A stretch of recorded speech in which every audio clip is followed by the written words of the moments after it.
Hey, and we live. Hey, and we live. Today we are in Harlem. We right up here. Sorry, the light is not as good as it should be, but it's okay. We're still fine. We're out here in Harlem. We are Riverbank State Park, and today we are with this beautiful lady right here. She's gonna tell you her name in a second, but I like to always tell people to say their name because it's your name and you should be more proud about it than I would be, you know. So you can tell me your name and something about you. My name is Erin Cross, and I am a cabaret performer as well as a music teacher and lover of all music. Okay. Well, that's good. You know, I like music. Well, I love music though too. I may not know as much as you, but I know that it's a lot about feeling when it comes to music, and it definitely can change you into a lot. So hold on. Oh, we got her son back there. He's having fun. So we might have to check in on him sometime. So don't worry if we just turn around. But as you can see in the background, it's a lovely view of the George Washington Bridge. Absolutely, I love the bridge. Yes, it's very nice. It's a nice view out here. So let's talk more about you. Like, what are you doing now, like for career-wise? Absolutely. Well, by day, I am a choral director. I'm a music teacher in upstate New York, but I'm pursuing a cabaret career. Okay. How is that going? Sorry to cut you off. It's okay. No, it's going. It's going steady. Slow and steady wins the race. Yes. But learning as I go and discovering myself. So what's some things that you've learned as you go and also discovered about yourself? Oh my goodness. That I'm much more confident now than I was many years ago when I thought it was going to be easy. Not to rush, to take my time. I used to want everything to happen now the way I wanted it to, and it doesn't always happen that way. Do you feel like you was a brat?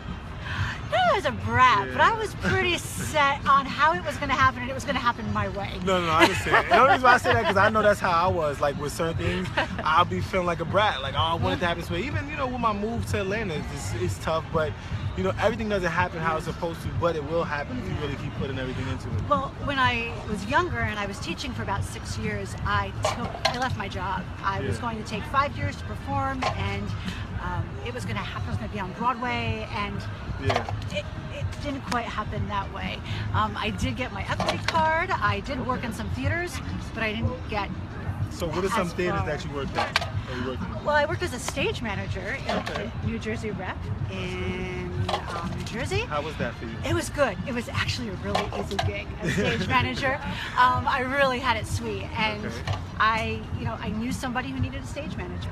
And they needed someone for the job. I was free, and I said, I'll do it. Good. So how was that experience? Like, did it really help you look at music different? It did. That was actually a straight play.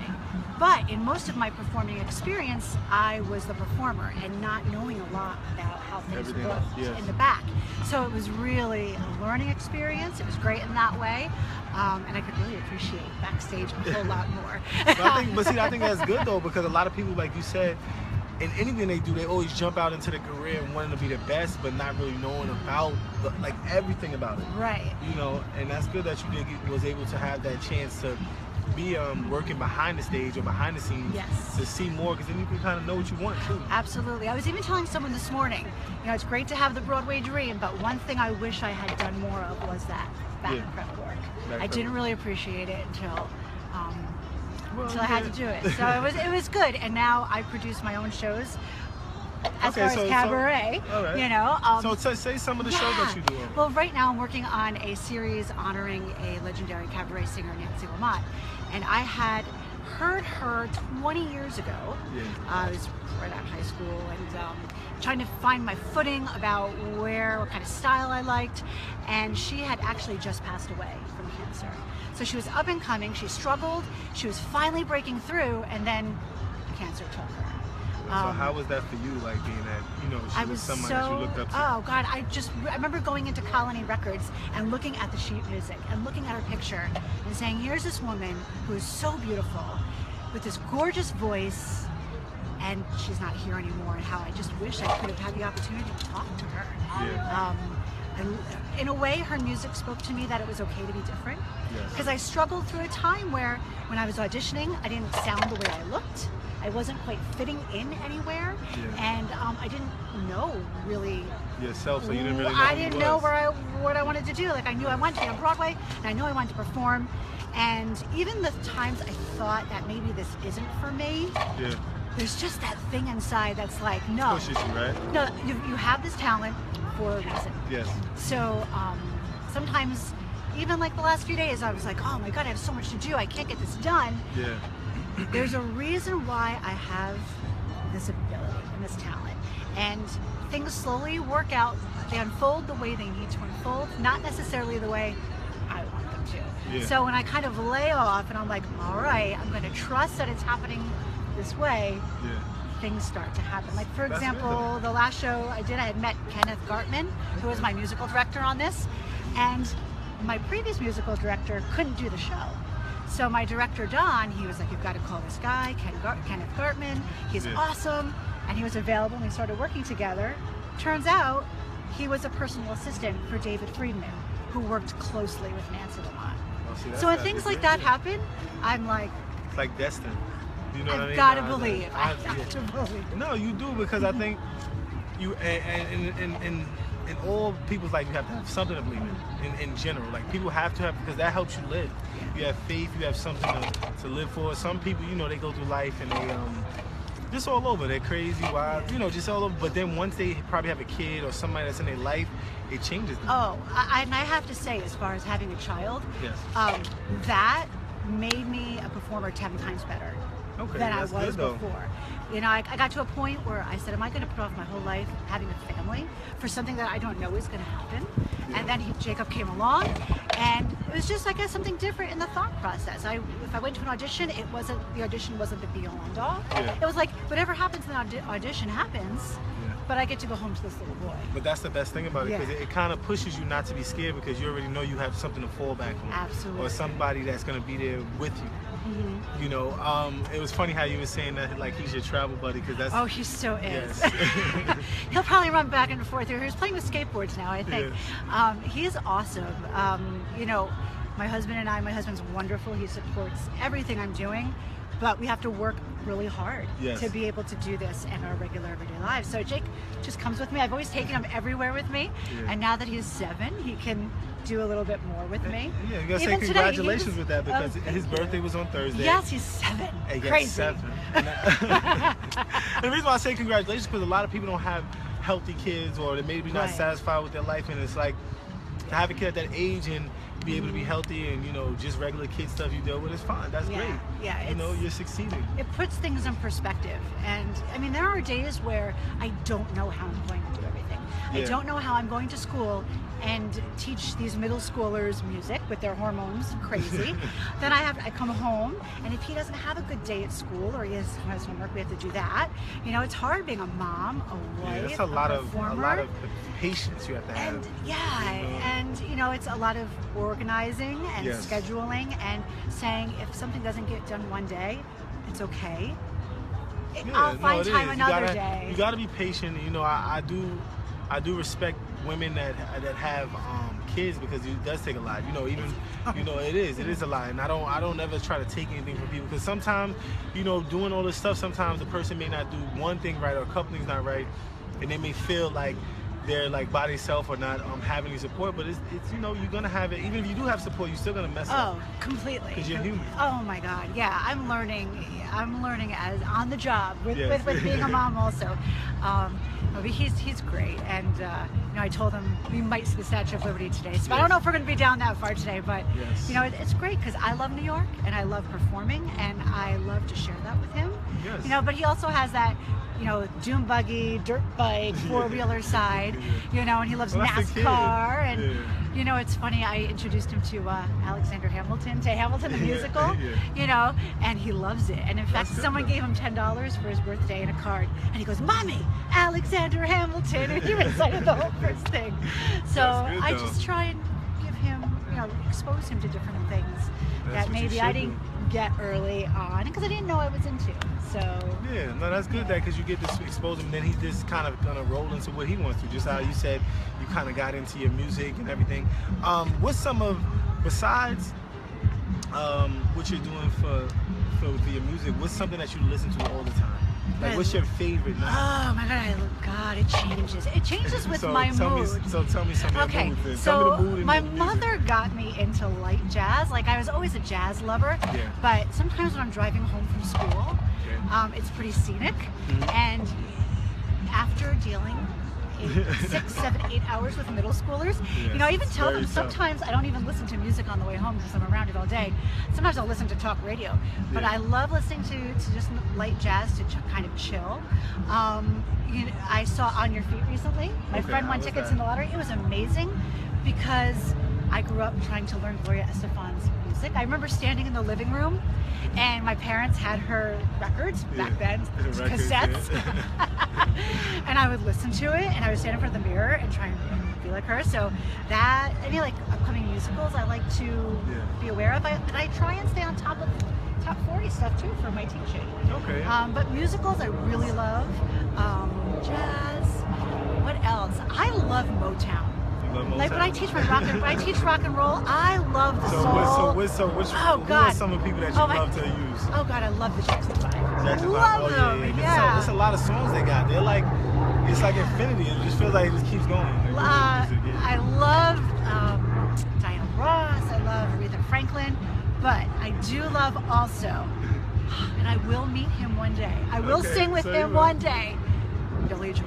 You love Billy Joel? I love. You know, what's your favorite song then? What's your favorite song that you can always listen to? Oh God, there's so many. Just the Way You Are. Love Just the Way You Are. I love Only the Good Die Young. Yes. And for the longest time, and I think partly because my parents, again, avid. They listen to many different kinds of music. I mean, everything from Billy Joel to Elton John to the Rolling Stones, Bette Midler, Linda Ronstadt, Whitney Houston. They listen to it all. And I can just listen to a Billy Joel song and it reminds me of, like, I can say, yes, I was 5 when I heard that song. Well, that's good though. I remember driving through the tunnel and listening to that song. So something about his voice calms me. Yeah, that's good though. You gotta have that because sometimes you'd be so all worked up and you're all over and it's like you need something to kind of calm you down. And that's why, like, people, for me, I say this is like therapy. Absolutely. Because you get to talk, you know. But when you listen to music too, you express it. You be dancing, you upbeat, or you like lay down. My first concert ever was New Kids on the Block when I was 13. How was that though? How was that? Like, was you like excited about going to? I was, because I had paid for that ticket on my own. We were going to Giant Stadium to go see them. My walls in my room, you could not see the paint. It was just poster. Oh God! So that was my very first. But like Carole King, even I love Carole King. I haven't seen Beautiful yet, but I have listened to the soundtrack. Well, that's good. So now let's go back to because I like to talk about education wise. Then we'll come back to what we were talking about. So let's talk about middle school and like your grades and also like being social, like, you know, with your peers. Did you have any like peer pressure? Well, when I was in middle school, I remember loving middle school so much more than elementary school, clearly, because you had more independence. You know, in elementary school, you got to walk in a line everywhere. You know, it's don't move, very strict. I loved the independence. And we're in Middletown. There are many elementary schools that came into one building. Now there are 2 middle schools there, but it was cool. And that's actually where I met my husband. And in middle school, beginning of high school. But I realized I was always into musical things. I sang in chorus when I was in elementary school. I played the clarinet, and I really didn't practice as much as I should the clarinet. Here I am, a music teacher, saying I didn't practice as much. And then in that school, you could only do band or chorus. And I really wanted to sing because my aunt had been in shows. I had done all that kind of stuff. I'd seen a lot of shows growing up, and I went and auditioned for some honors choir in all county and missed a perfect score by 1 point. And that's when I was like, I think I'm better at this singing thing than I am at the playing the clarinet thing. So I just did that, and then into high school, I was like the music person. I was most musical, most theatrical, I think, by the time I was a senior. But my grades were always pretty good. What's pretty good? Say some numbers. Oh God, I mean letters. I was an A or B student, a C here and there. Okay. You know, I was not bold in that way. My brother, on the other hand, he did enough bold, brave stuff for the 2 of us. I mean, I was really boring in that way. No, it's not boring. I think that's good. You want to be smart, but that's why I asked, because a lot of people say, like, you know how you say, oh, I think I was boring, and they think that it's boring to be smart. It's not. You have so much knowledge. Think about all the people that you just named from music. Yeah. You know what I mean? That's like history right there, because a lot of those people have changed people's lives just because of their music. Right. You know, so it definitely is good just to know that. Yeah, and you know, I mean, going into high school then, I was very much, that's where I also fit in. Yeah. I always felt like I had friends everywhere, but I never had a group.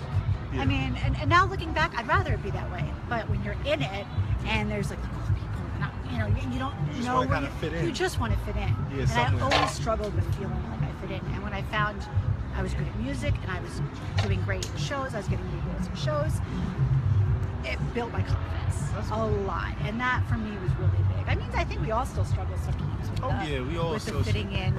Now being a little bit more confident, it doesn't, my whole personality doesn't depend on it. Yeah. But that was a struggle. But when I found music and being good at that, and you know, being recognized for it, it felt good, because you know, people are like, oh, you are, and then you're like, yeah, that is me. Like, you know, I understand the feeling, because even sometimes with the show, people would say stuff to me, and I'm just like, oh, you really watch me? Like, you know, like, okay, that's cool. Like, you know, it's just because you don't expect it, and you know that you're good, but you just don't expect other people to feel the same way. Right, and I think we're always harder on ourselves. Yes. You know, with each show that I've been doing, it's been getting more complicated, and if little things go wrong, nobody really knows but me. Yeah. And even sometimes when I think, oh my God, they'll be like, that was the best one yet. Yeah. And cabaret is about that. It's about being honest. And when I really stopped worrying about being perfect with that was when Tracy Stark said to me, if people wanted you to be perfect, they would listen to a recording. And when she said that, it really was like, stuck out. It did, and it put everything at ease. Because you don't go to cabaret to see a cabaret performer because you want them to be perfect or you want to hear something perfect, but it's about getting to know them and breaking down that wall. It definitely is. With everything, I feel like, and that's why I do the show too, is like, you can't be perfect. You know, there's no such thing. So it's like, you can be as perfect as much as like you're able to be, but it's still not gonna be perfect. No, it's never going to be. Yeah, so you gotta just be satisfied in a sense with doing your best on that day. And it's funny because whether I have private students or the students in school, I can tell them that, but when it comes time to take my own advice, it's like, it's really really it's hard. like one of those, do what I say, not what I do. Exactly. No, I know, I understand. It is hard, but I think a lot of stuff that it's hard for us to do is more so mental. So we just got to train ourselves mentally, you know, just, I can do this, I can do this, I can do this. And it's a lifelong thing. Yes, it never stops. There's never a point where you say, I got it. I got it. Because just when you think you've got it, you're like knocked out and like, wow, I so don't have it. Because you're feeling yourself, you got like a week or two that you're doing great, and you're just like, there's something just hit you and bring you right back down to being humble. But I definitely understand what you're saying. What college did you go to? What I went to Adelphi University as a vocal performance major. And I have, I love Long Island too, not just because Billy Joel is from there, but I had family there. And so I remember driving over the bridge here, going into Long Island, and it was far enough away from home, Middletown, but not so far that it would be like 8 hours away. So I went to Adelphi on vocal performance with a vocal performance intention, and then halfway through, it didn't cost much or add too much to my schedule to add the education component to it. So I said, well, I felt it was important to have that background, and I knew right out of being, 21 whenever I graduated, that I still needed more confidence to do the performing thing on my own, and I got a job right out of school teaching elementary music, and I did that. So I had the music education degree, and then I had to get my master's right away because New York State says you have 5 years to get your master's. And I was doing a lot of this on my own. I didn't know I could do something else besides music education for a master's. So I did it. I went to Western Connecticut State University. It took me 4 years to get my master's because the first year I didn't do anything. I had a full-time job. And I was like, I just can only handle one thing.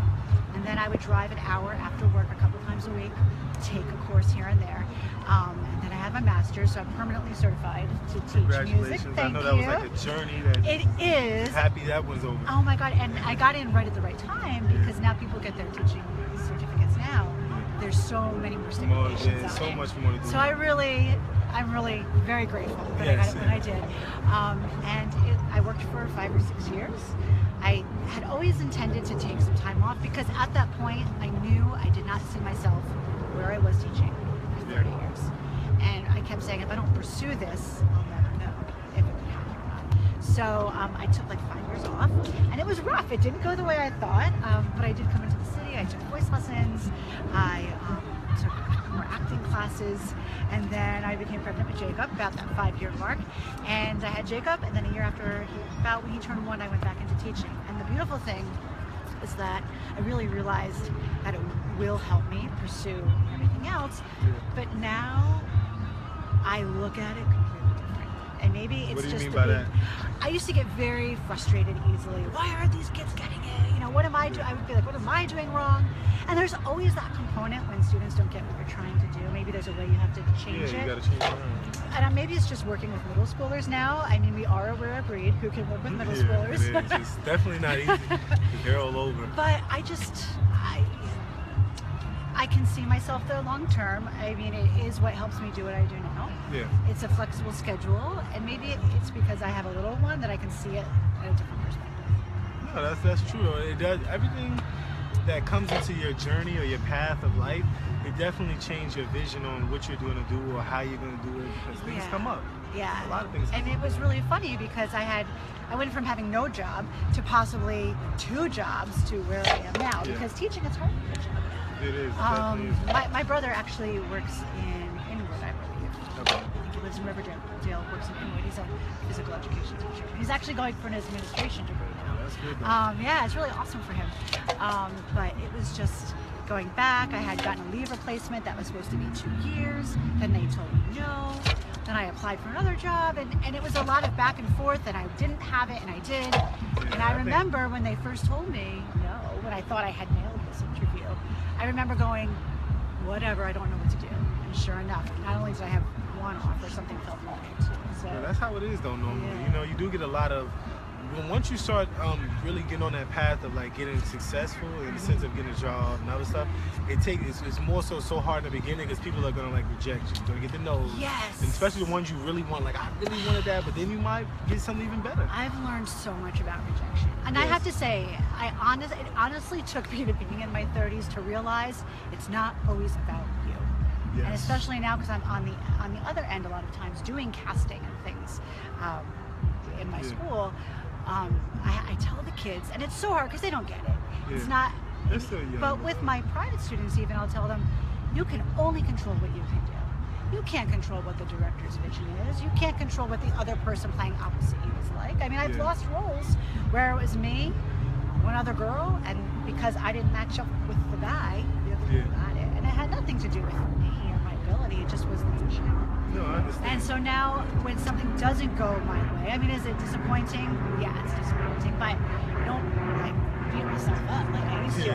I now think, okay, that wasn't in my path for something. Something else has to come. You definitely got to be positive. You definitely got to keep pushing yourself to like keep going because you don't want to stop, especially with your dreams. Yeah, and it's hard. Like even now, you know, you think some things are going to happen, then you go backwards a little bit. I mean, I've invested so much, there's no turning back now, clearly. Yeah. But you know, the last few weeks have been really rough. There's a lot to do on top of mom, and you know, I just have to take little chunks that will get done, and have a great support system. I know Tad has been helping me incredibly. Tad and I have been working together for like 13 years now. You know, I told my one class, they were singing, I got the keys, or they were humming it, and I said, oh my goodness, you don't know my voice teacher, isn't it?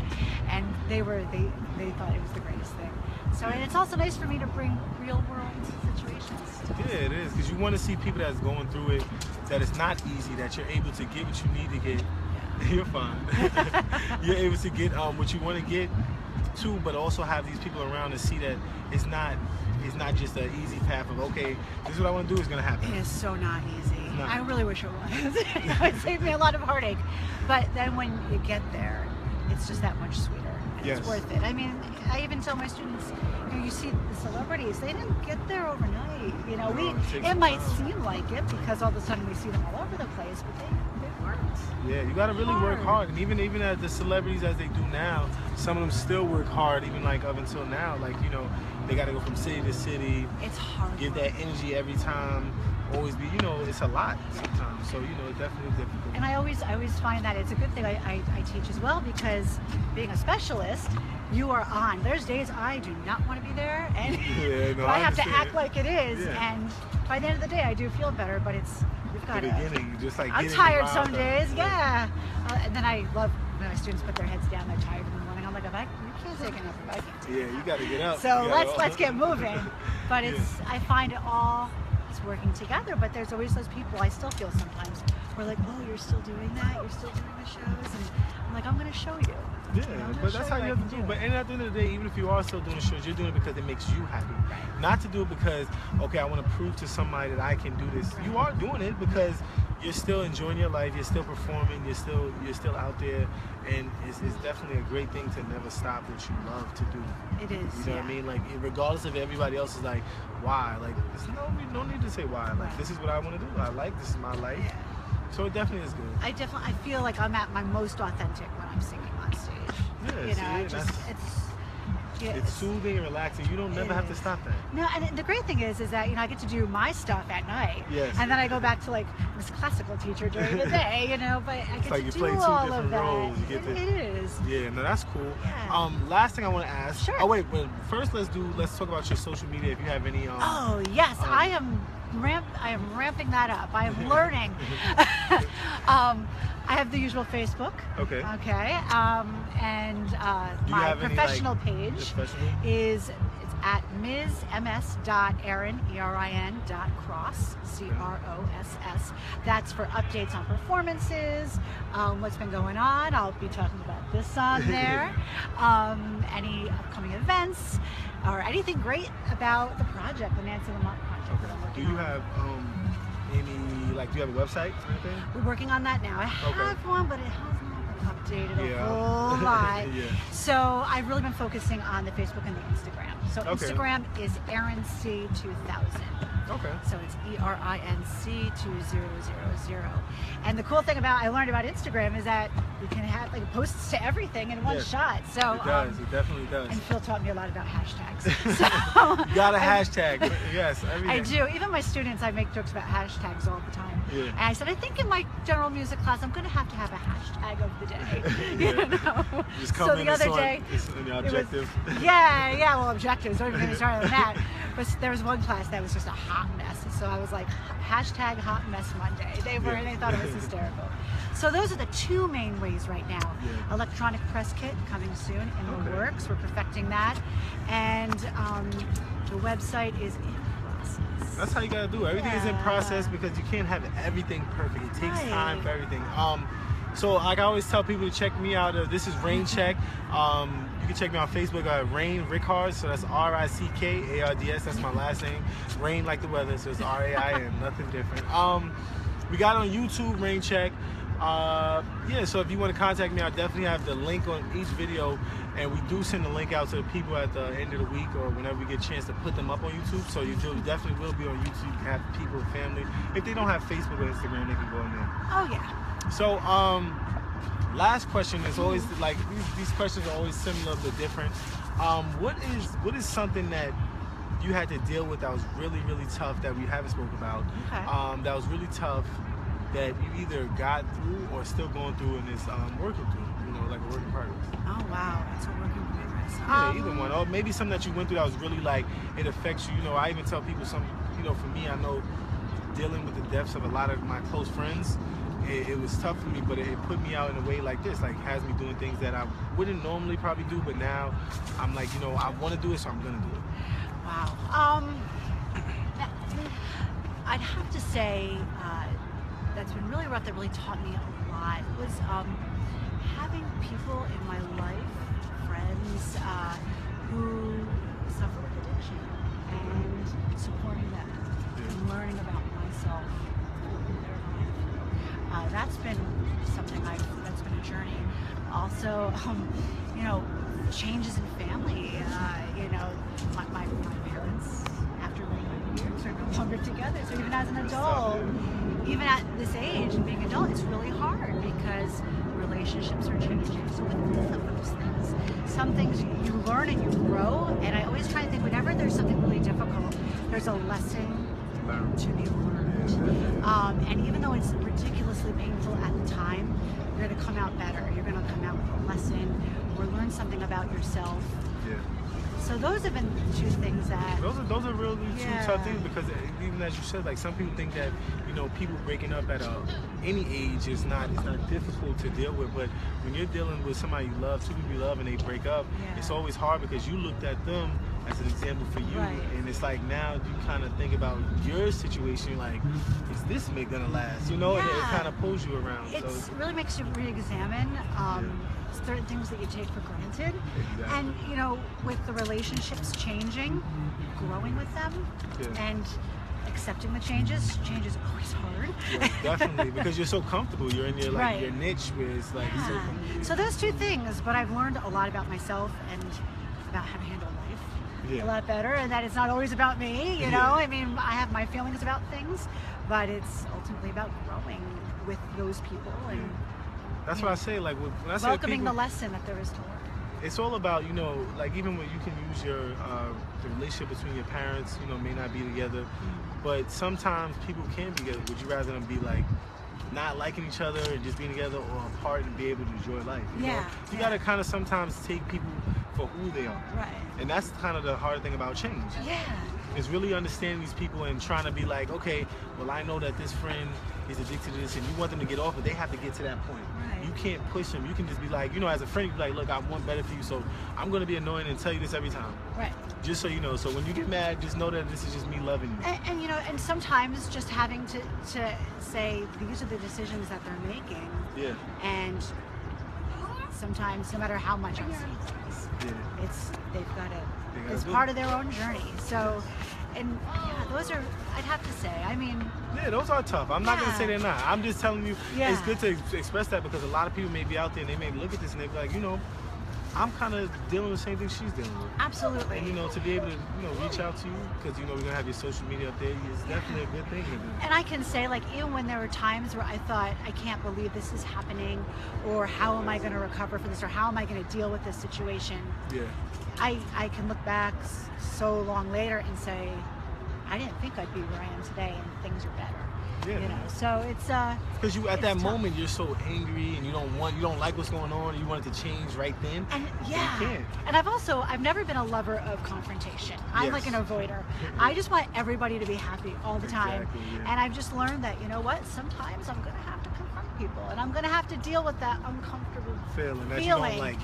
No, you definitely do have to, because if you really do love somebody or care about them, you're gonna be that annoying person that is trying to tell them the right thing, but you don't want to be that person that's like, I told you so, you know, because you want them to come back to you. So you want to be like, look, I'm telling you this because I want better for you, and this is all I know that can be better for you. Maybe I'm not right, but as we learn each other, or people, you learn like different things to where you can be like, okay, I knew it wasn't the right thing for me to always bother you, but I wanted you to be on the right path, you know, and I want you to come to me even though you're still stuck in your addiction, or you're still not together with mom or dad, because I still want to have that relationship. You know, so it definitely is. I'm happy that you was able to express that. Because it's not easy. No, it's not, and it's not something I talk about a lot. I mean, I don't get too specific about it, you know, but it's something else I've learned is it can affect anybody. It can. Any preconceived notion that you have about anybody, it affects. It does. Anything you have in you, gotta let it out, because if you don't talk about it, it's just gonna build up, and you know it's bad, and it goes to everybody that's in your life. From, it can be bad for your kid, for your husband, for your best friend, for the kids in school that you work with.